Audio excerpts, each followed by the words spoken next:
Ya, berikutnya pemirsa Komisi Perlindungan Anak Indonesia atau KPAI mencatat adanya peningkatan kasus penculikan anak di sepanjang 2021 hingga 2022. Ya, orang tua sudah harus lebih waspada, lantas langkah seperti apa saja yang bisa dilakukan untuk mencegah hal ini terjadi. Simak informasinya dalam laporan khas Redaksi Pagi.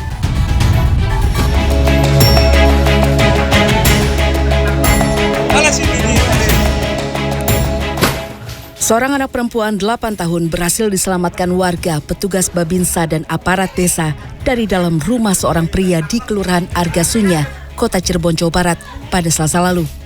Dari keterangan polisi, warga sudah lama mencurigai aktivitas pria yang diduga pelaku asusila. Orang pria diamuk massa karena diduga menculik seorang bocah perempuan berumur 6,5 tahun asal Kota Padang Panjang. Peristiwa itu berawal saat korban sedang bermain dengan teman-temannya. Dalam pemeriksaan awal, tersangka mengaku menculik karena korban mirip dengan anaknya. Namun setelah didalami polisi lebih jauh, tersangka ternyata terlilit utang dan melakukan penculikan untuk meminta tebusan.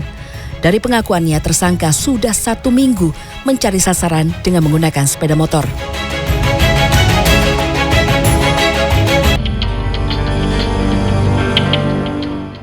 Kepolisian Republik Indonesia mencatat ada 233 kasus penculikan terjadi sepanjang tahun 2022 di seluruh Indonesia. 28 kasus atau 12,02% diantaranya melibatkan anak-anak sebagai korban. Jumlah ini meningkat dibandingkan 2021 yang hanya 15 kasus. Ada beberapa motif yang kerap digunakan oknum kejahatan untuk melakukan aksi penculikan, mulai dari keuntungan finansial hingga perdagangan anak. Untuk mencegah kasus penculikan anak, seorang anak perlu diajarkan bersikap kritis, terutama dengan motif iming-iming.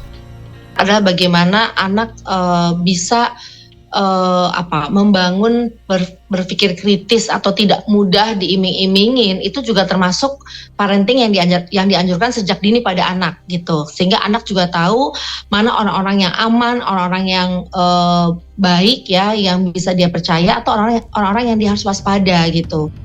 Selain itu, anak-anak juga harus dibekali komunikasi demokratis dua arah, terutama dengan orang tua. Hal ini penting agar anak bisa aktif memberitahu jika ada sesuatu yang tidak ia kenali seperti orang asing.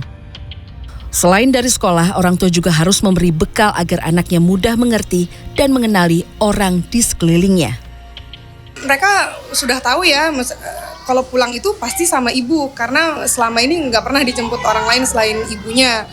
Kalaupun misalnya saya berhalangan dijemput orang lain, mereka sudah tahu saya pastikan mereka udah tahu siapa yang jemput, bukan sembarang. Keluarga kami itu sebenarnya nggak menghalangi anak-anak untuk kenal sama orang asing, karena dua anak kami itu ketemu orang asing ramah, ngobrol gitu kan. Cuman ada hal-hal biasanya yang kita kasih tahu batas ke mereka gitu.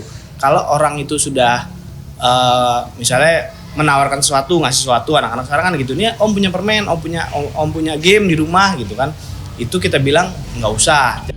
Penculikan anak masih menjadi masalah cukup serius dan perlu mendapat perhatian dari seluruh masyarakat. Penting bagi para orang tua untuk menyadari dan mulai melakukan berbagai cara pencegahan untuk menurunkan resiko penculikan anak. Nindya Yuwono, Imam Muhairib, Jakarta.